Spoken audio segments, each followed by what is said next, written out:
We are too tired from your sister's trip to attend your graduation, Mom texted. I said, rest well. They didn't know I was a valedictorian at Harvard. When they saw my speech on TV, the calls wouldn't stop. The text came through at 8:47 p.m., their time. They were still in Italy, I realized. I stared at the blue light of my phone screen in the darkness of my dorm room, reading Mom's message for the third time, like somehow the words would rearrange themselves into something different. Hi, sweetie. Your father and I have been talking. We just got back from Melissa's trip to the Amalfi Coast and we're absolutely exhausted. The time difference is killing us and your dad threw his back out on the yacht. We don't think we can make it to Boston for your graduation. You understand, right? We're just too tired to travel again so soon. Love you. I sat there for maybe 20 minutes, my roommate Sarah's gentle snoring filling the silence. My fingers hovered over the keyboard. I could have told them right then. I could have said, Mom, I'm the student commencement speaker. I'm graduating summa cum laude. The dean called me one of the most exceptional students Harvard Law has seen in decades. Instead, I typed, rest well, take care of Dad's back. Her response came immediately, like she'd been waiting. You're such a good girl. We'll make it up to you. Melissa sends her love. I'm sure she did. My sister Melissa was 29, 3 years older than me, and she'd been the golden child since the day I was born. Mom kept a wall in our house. Sorry, their house now dedicated entirely to Melissa's accomplishments. Melissa's high school diploma, Melissa's acceptance letter to UCLA, she dropped out sophomore year, Melissa's certificate from that 3-week photography course in Paris, Melissa's participation ribbon from a 5K charity run. My Rhodes Scholarship finalist certificate was still in the envelope. It came in shoved in a drawer somewhere in my childhood bedroom. The favoritism hadn't always been this blatant. There was a time when I thought if I just worked harder, achieved more, made them prouder, things would balance out. I graduated high school as salutatorian. Melissa had ranked somewhere in the middle of her class, and my parents took us all to Applebee's. My dad spent the entire dinner talking about Melissa's new boyfriend, some guy named Trevor, who worked at a car dealership and had real potential. When I got my acceptance letter to Harvard Law School, Mom cried.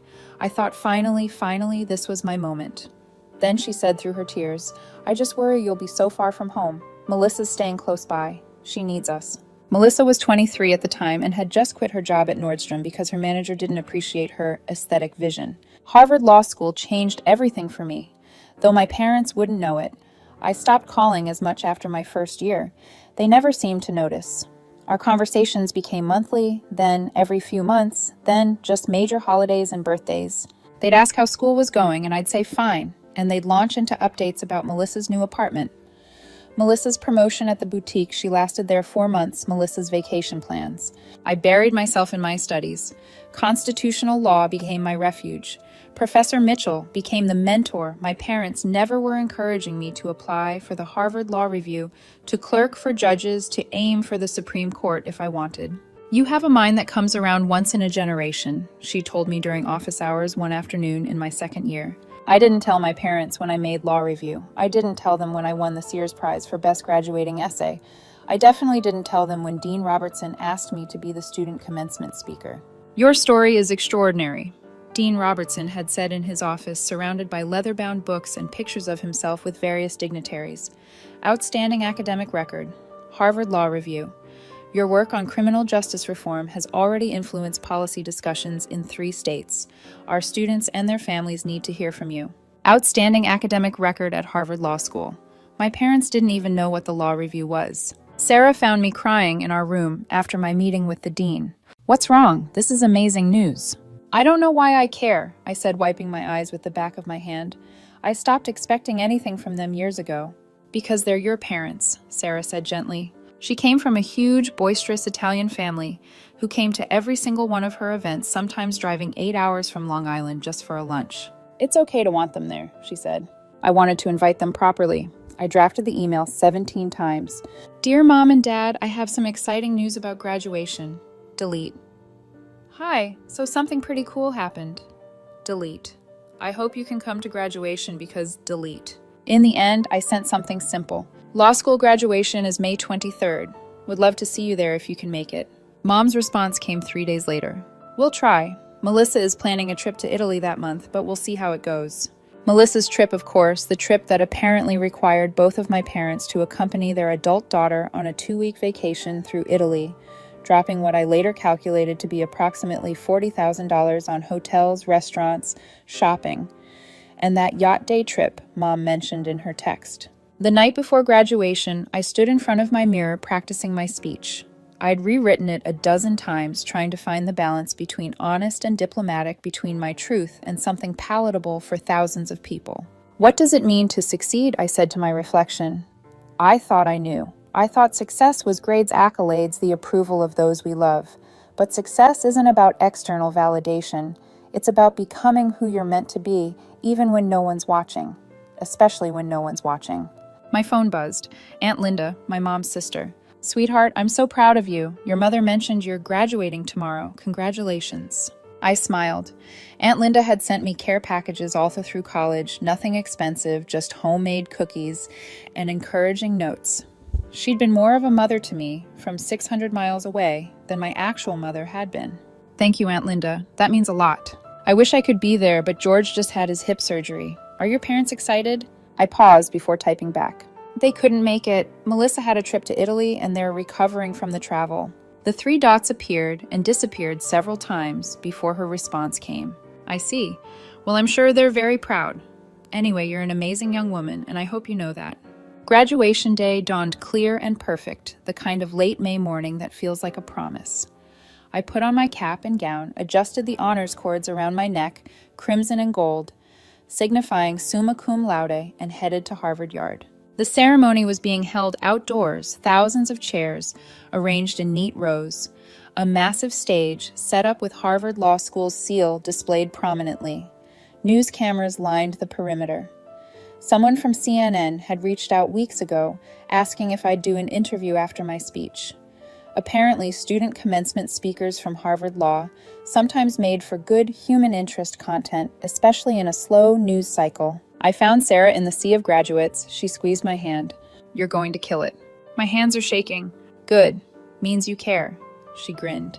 My entire family is out there, third row. They're the ones with the giant banner that says, "That's our girl, Sarah." Very subtle. I told them you're speaking and they're losing their minds. My mom already told me to bring you to dinner after this. I felt tears prick my eyes. Tell her thank you. The ceremony began with all the traditional pomp and circumstance.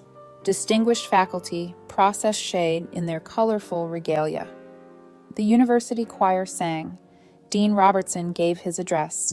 Then it was time. Ladies and gentlemen, it is my distinct honor to introduce our student commencement speaker. She graduates today summa cum laude as a member of the Harvard Law Review and as the recipient of numerous academic honors, including the Sears Prize and the Ames Court Competition Championship. She has been described by her professors as one of the finest legal minds they've encountered in decades of teaching. Please welcome Megan Monroe. The applause washed over me as I walked to the podium. Thousands of faces looked up at me.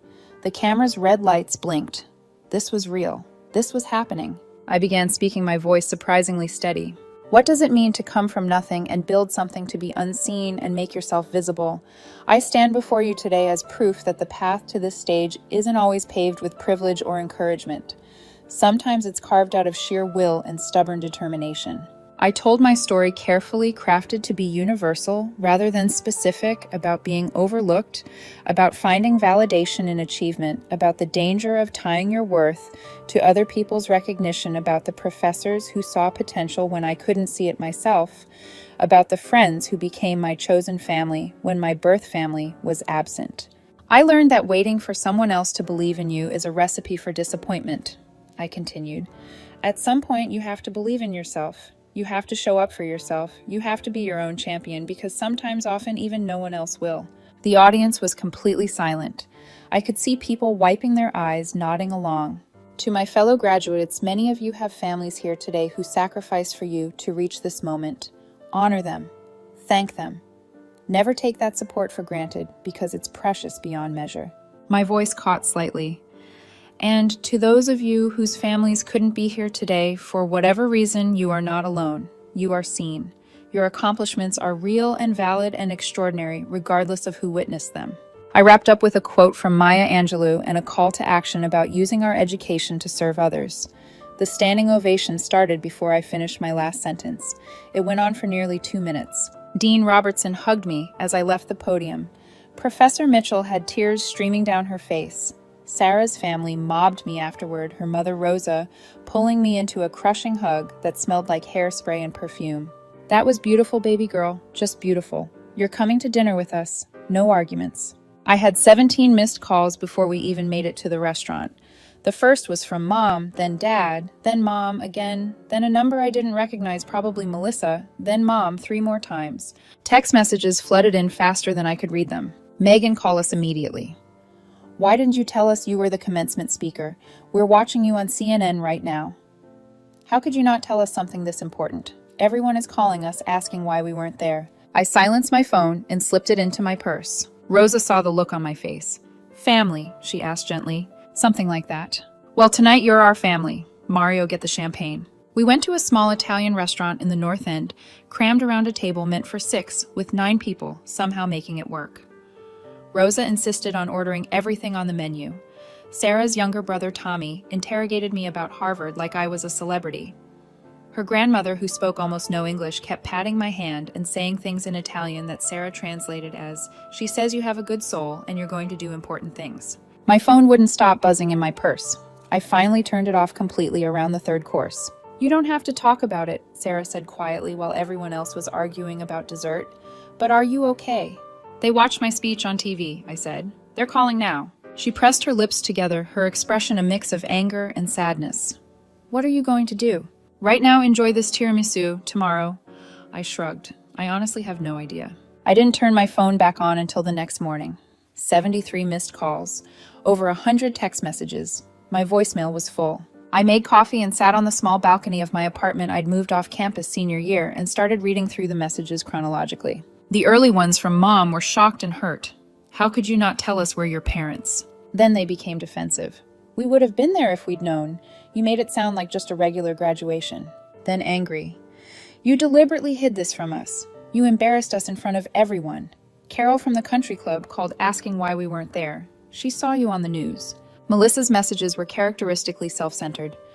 Mom and Dad are freaking out. Thanks a lot. Way to make me look bad. Everyone is asking why we were in Italy instead of at your big important graduation. You always have to be so dramatic. Dad's voicemails were harder to listen to. He sounded genuinely confused. Meg, sweetheart, your mother and I, we just don't understand. This is wonderful news. We're so proud. But why wouldn't you tell us? Call us back. We need to talk about this.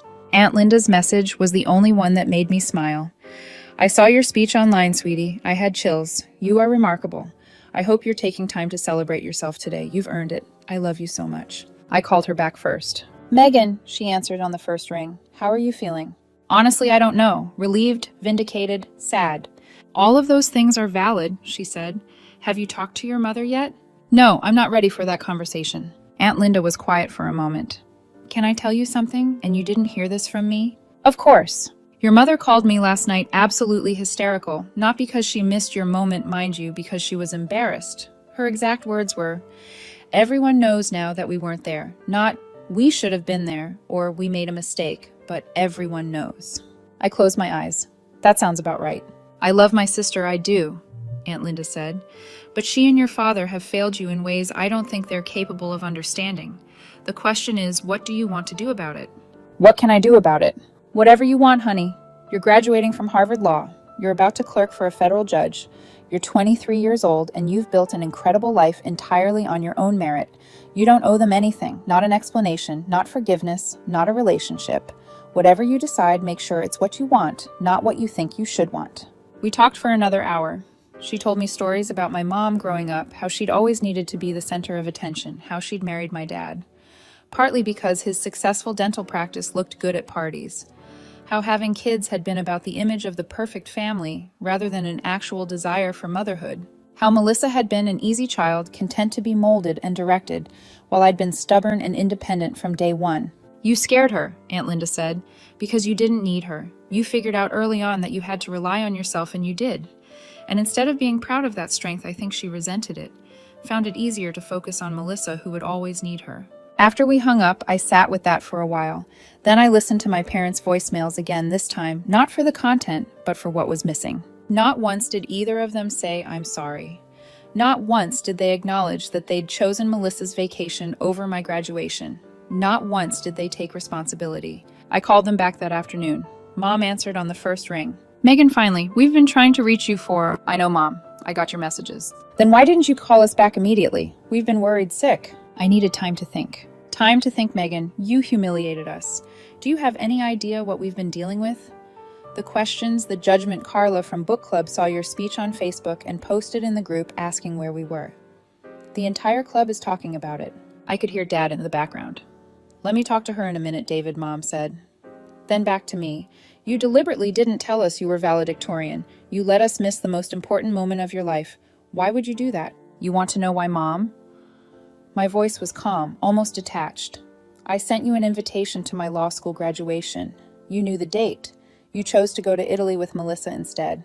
That was your choice. We didn't know it was important. You didn't tell us. Every graduation is important, Mom. Every single one matters to the person graduating. But you're right. I didn't tell you about being the commencement speaker. You want to know why? Because you've never asked. In 3 years at Harvard Law, you've never once asked how I was really doing. You've never asked about my classes or my grades or my plans. You call maybe once a month and spend the entire conversation talking about Melissa. That's not fair. When I made law review, did you even know what that was? Did you Google it? It's one of the highest honors a law student can achieve. I didn't tell you because I knew exactly how the conversation would go. You'd say, "That's nice, honey," and then launch into a story about Melissa's new yoga instructor or whatever. Megan Monroe, you do not get to speak to me this way. Actually, I do. I'm an adult. I'm 26 years old with a Harvard Law degree. I'm going to clerk for a federal judge, and after that I have offers from 3 of the top law firms in the country. I've built this entire life without your support or encouragement or even your basic attention. So yes, Mom, I get to speak to you this way. Silence on the other end. Then Dad's voice. Meg, sweetheart, we're proud of you. We are. We just wish you told us. When, Dad? When should I have told you? During one of our monthly phone calls where you put me on speaker and ignore me while watching TV. Should I have sent an email titled, "Important news, your daughter needs you to care about this"? I stopped competing for your attention in my second year of law school. It was exhausting, and I was losing anyway. That's not we don't favor your sister. We love you both equally. I laughed a bitter sound even to my own ears. Dad, you spent $40,000 on a vacation to Italy with Melissa. When I got into Harvard Law School, you gave me $500 and said to be careful with money. You've been to visit Melissa's apartment 6 times in the last year. You came to Boston once during my first year, and you spent the entire weekend complaining about the parking. You offered to help with my tuition after I'd already secured a full scholarship, which you would know if you'd ever asked about the financial side of any of this. And you offered to help because Melissa's friend's mom asked if you were proud of me getting into Harvard Law, and you didn't want to look bad. More silence. I could hear Mom crying in the background. So here's what's going to happen, I continued. I'm going to send you a copy of my speech and some photos from graduation. You can post them on Facebook or whatever you need to do to save face with your friends. You can tell people you were sick and couldn't travel or that there was a family emergency, whatever story makes you look better. I don't care anymore. Megan, please, Dad started. I'm not cutting you off. I'm not disowning you. I'm just adjusting my expectations. I'm done hoping you'll suddenly become the parents I needed you to be.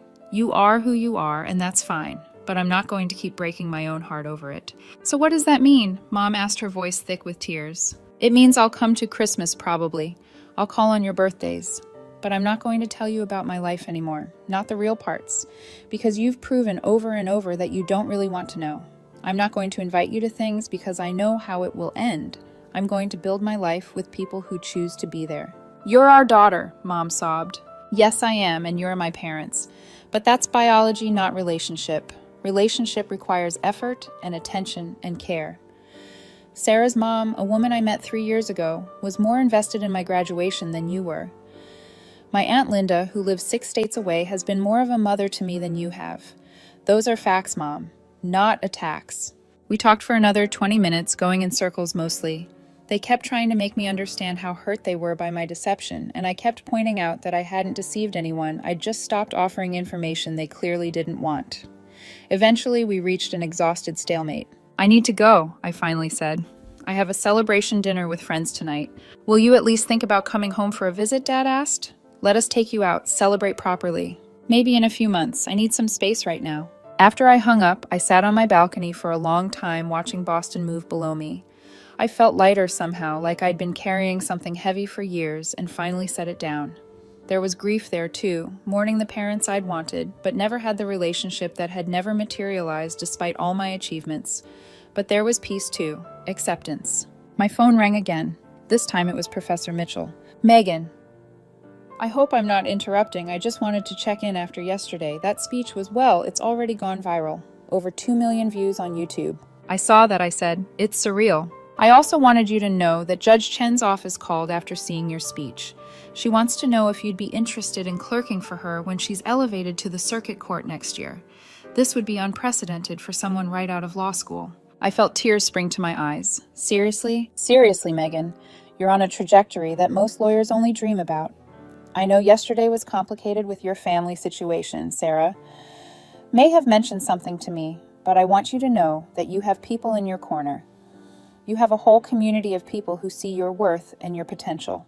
Thank you, I whispered. That means everything. That night at dinner with Sarah and a group of our closest friends from law school, someone proposed a toast. To Megan, Marcus said, raising his glass. The smartest person I know, the best study partner anyone could ask for, and someone who just reminded thousands of people that success doesn't require anyone's permission but your own. To Megan. Everyone echoed to Megan. I looked around the table at these people who'd become my family. Sarah, who'd stayed up with me through countless all-nighters and knew all my secrets. Marcus, who'd pushed me to try out for moot court when I was too scared. Jennifer, who'd edited every one of my law review articles and made them better.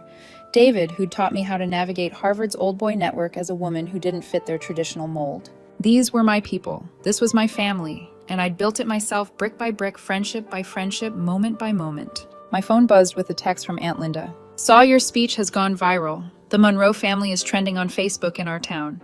Your mother is beside herself. I'm cackling. So proud of you, sweetheart.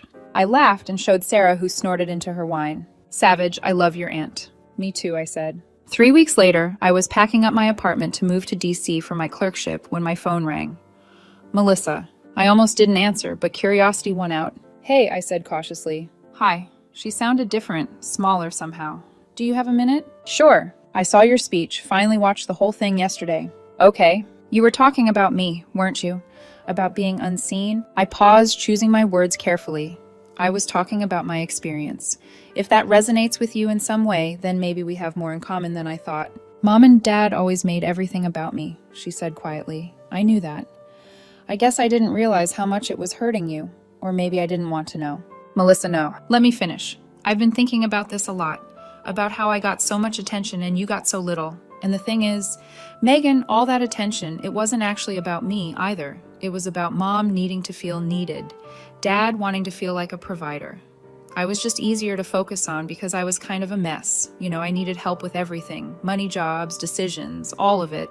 You're not a mess, I said automatically. Come on, Meg, we both know I have been. I'm trying to be better, though. I started therapy. Actually, after the whole Italy trip, something about coming home and everyone asking where I was while you were giving this incredible speech, it hit me. I'm 29 years old, and my parents are still funding my life. I've never accomplished anything on my own. And you built this whole amazing life, and none of us even noticed. I didn't know what to say. I'm not asking you to forgive me or anything, Melissa continued. I just wanted you to know that I see it now. I see you, and I'm sorry I didn't before.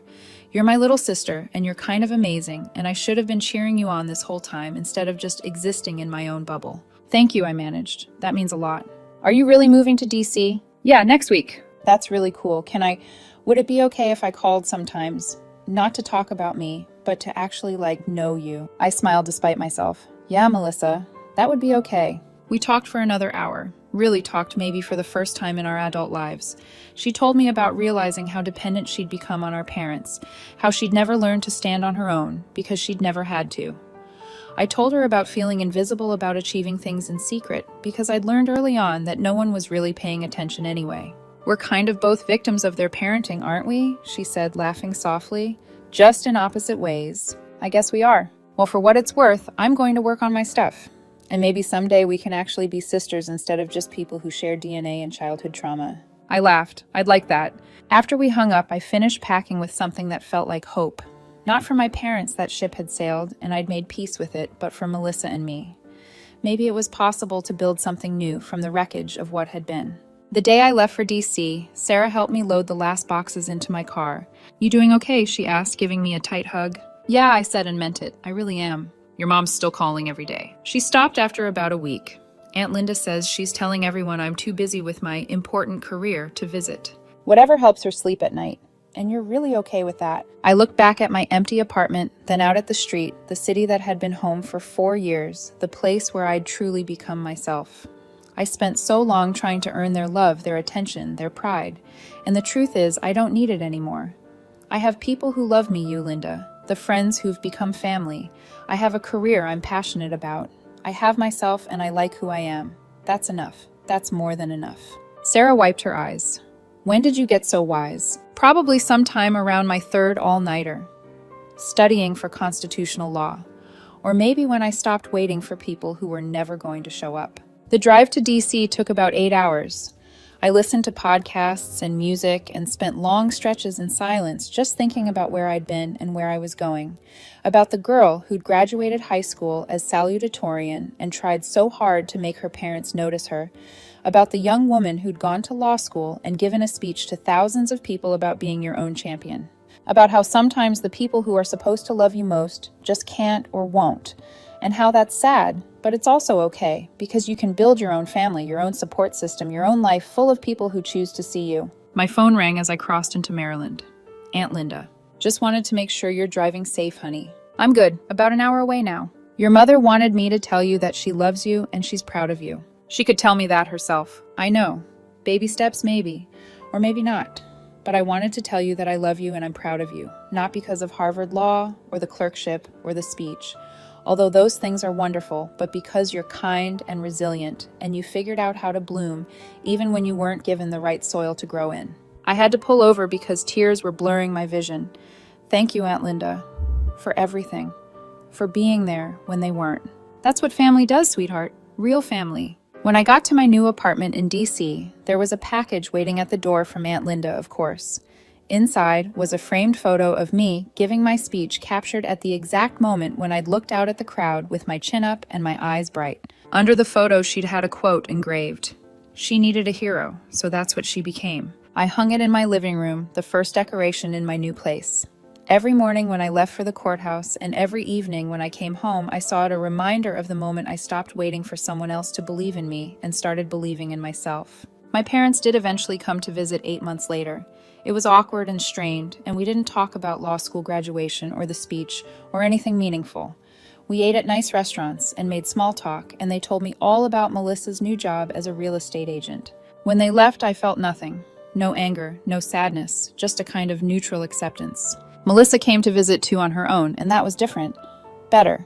We were learning how to be adults together, how to have a relationship separate from our parents and their dysfunction. It would never be the sisterhood we might have had if things had been different, but it was something. It was a start. The speech followed me in good ways mostly. I got letters from students all over the country who'd felt unseen and found courage in my words. Law firms courted me aggressively, wanting someone with my academic record and my unexpected public profile. Judge Chen turned out to be the best mentor I could have asked for someone who pushed me and believed in me and saw my potential the way Professor Mitchell had. 5 years after my clerkship ended, after working at a top firm and building my reputation, I got the call about a federal judgeship nomination. At 33, I would be among the youngest federal judges confirmed in recent history, though not impossibly so. It was everything I'd worked for, the culmination of years of sacrifice and study and determination. I didn't call my parents until the next day after the news was already public. Mom cried, of course, and told me she'd always known I was destined for greatness. Dad said he wanted to plan a big celebration party, invite everyone they knew. That's okay, I said gently. I'm having a small dinner with friends, but thank you. But Megan, this is huge. Everyone will want to celebrate with you. The people I want to celebrate with will be there, Dad. There was a pause. He understood what I wasn't saying. Well, we're very proud of you, sweetheart. Thanks, Dad. After I hung up, I looked at the photo on my wall, the young woman giving the speech that changed everything. The woman who had learned she was enough all on her own, the person I'd become. I had done this not despite my parents' absence, but maybe in some ways because of it. I'd learned to be self-sufficient, to validate myself, to build a life that didn't require anyone else's approval. Would I rather have had supportive present parents? Of course, but I'd worked with what I had, and what I built was mine. That night at dinner with Sarah and Marcus and Jennifer and David with Aunt Linda on FaceTime from across the country, and Professor Mitchell beaming at the head of the table, I raised my glass. Thank you, I said simply, for seeing me, for believing in me, for being there when it mattered. This success is as much yours as it is mine. To Megan, they chorused. And this time, when the calls came, and they did from news networks, magazines, and senators' offices, I answered them. Not because I needed the validation, but because I'd finally learned that I deserved the recognition, that my accomplishments were worth celebrating, that I was worth celebrating. The young woman who had once texted "rest well" to her tired parents while her heart was breaking had grown into someone who knew her worth. And that more than any speech or federal judgeship or viral video was the real victory. Some families are born, some are built. Mine was a little of both. The aunt who stepped up, the sister who came around, the friends who became family, the mentors who became guides, and the parents who loved me in their limited way. Even if it was never quite enough, I made peace with that, with all of it. Because at the end of the day, the only person who needed to show up for me was me. And I did, every single time. Years later, when I was being sworn in as a federal judge at 33 young, but not impossibly so, my parents were in the audience. So were Melissa and Aunt Linda and Sarah and all the people who had been there for the journey. My mother cried during the ceremony, dabbing at her eyes with a tissue. Afterward, she hugged me tight. I'm so proud of you, Megan. I hope you know that. I know, Mom, I said. And I did. She was proud in her way. It just wasn't the kind of pride I'd needed when I was younger. The kind that shows up and pays attention and asks questions and really sees you. But I found that pride elsewhere. More importantly, I'd found it within myself. As we posed for pictures, my parents on one side, my chosen family on the other, I thought about that text message from years ago. We're too tired to attend your graduation. And my response, rest well. I had meant it kindly at the time, despite the hurt. But now I saw it differently. I'd given them permission to rest, to step back, to not be what I needed. And in doing so, I'd freed myself to become what I needed instead. The story of my success wasn't about revenge or proving anyone wrong. It was about proving myself right, that I was capable, worthy, and strong enough to build an extraordinary life with or without their support. The calls had stopped eventually once the viral moment faded and life returned to normal. But I carried that day with me always. The day I spoke my truth to thousands of people. The day I stopped being invisible. The day I chose myself. And in the end, that's what mattered. Not who showed up to watch me succeed, but that I showed up for myself. Every challenge, every late night, every moment of doubt, I showed up. That's the real ending. Not the vindication or the viral speech or the prestigious career, but the quiet knowledge that I am enough all on my own, and I always have been. Rest well, Mom had texted. And now finally I could. Because I'd worked hard enough, achieved enough, and most importantly, healed enough to rest in the truth of who I'd become. A woman who needed no one's permission to be extraordinary. A woman who'd learned that the only diploma that truly matters is the one where you finally stop needing other people's approval to know your worth. I'd earned that long before Harvard Law ever handed me one. And no one, not my parents, not my circumstances, not the years of being overlooked, could ever take it away.